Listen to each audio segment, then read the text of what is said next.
Wildfires have devastated the historic town of Lahaina and claimed the lives of at least 55 people in Maui. And driverless taxis have given the green light to operate in San Francisco. Good morning. I'm Windsor Johnston with NPR News, and here are today's top stories.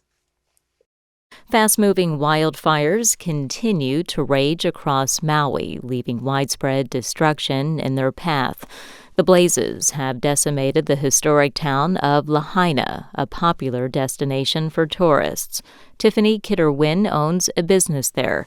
She says she returned to the community yesterday to get a first-hand look at the damage. As I walked, though, it started getting worse. Power lines down, and then started to see smoke. And there was smoke everywhere, but it was getting thicker, and cars burned, and apartment complexes burned. And the further we got on the front street, the more devastating it was. Just everything leveled. Authorities say the wildfire that engulfed Lahaina is now 80% contained. At least 55 people have died in the fires, with the death toll expected to rise. Attorneys for former President Donald Trump will be in court today in Washington, D.C.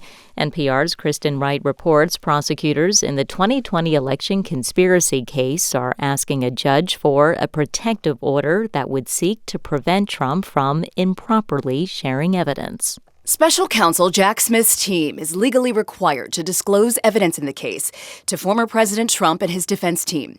Prosecutors are concerned Trump will reveal sensitive information and target witnesses, compromising the trial.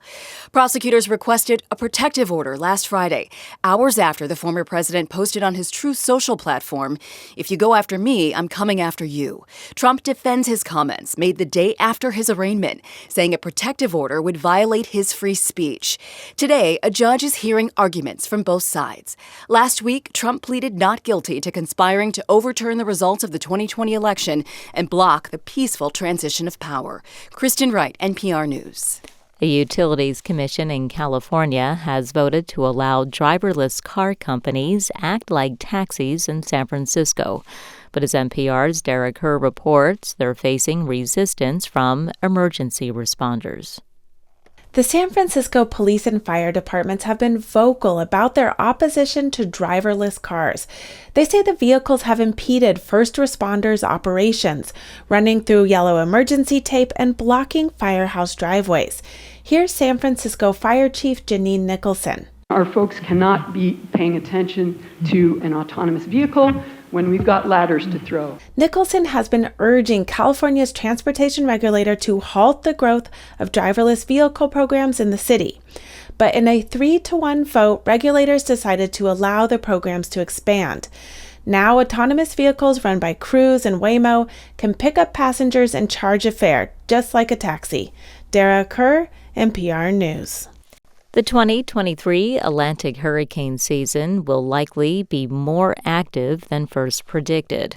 That's according to the National Oceanic and Atmospheric Administration. NPR's Jeff Brady reports NOAA says warmer waters in the Atlantic could fuel up to 21 storms this year.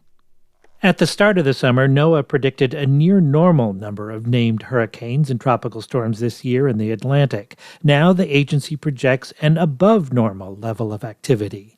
Matthew Rosencrans with NOAA says warmer water is the main reason. The June-July sea surface temperature in the main development region of the North Atlantic were the warmest since 1950, at 1.23 degrees centigrade above normal. There's a global trend of rising ocean temperatures due, at least in part, to climate change, though scientists are still trying to understand what's driving the current record-breaking ocean heat.